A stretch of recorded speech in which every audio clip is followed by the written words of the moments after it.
Tank T-72 Rusia sukses menghentikan konvoi angkatan bersenjata Ukraina di dekat Avdiivka. Konvoi ini disebut mencoba melakukan serangan balik.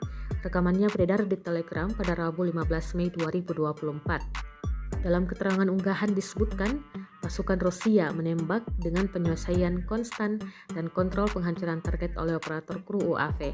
Hal ini pun sukses mengganggu pergerakan seluruh konvoi kendaraan lapis baja Ukraina. Drone pengintai lainnya merekam ledakan demi ledakan pada konvoi militer Ukraina. Rekamannya pun menuai berbagai komentar dari warganet.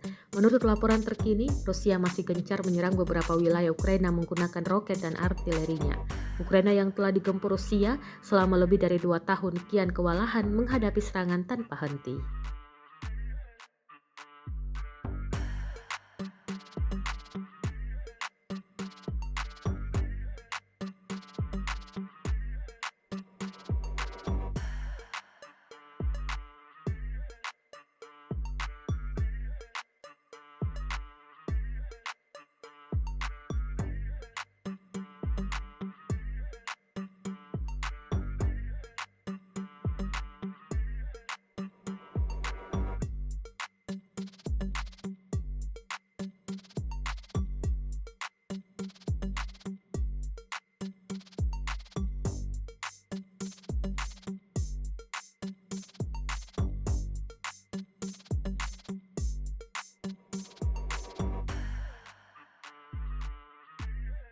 Download Tribun X sekarang, menghadirkan lokal menjadi Indonesia.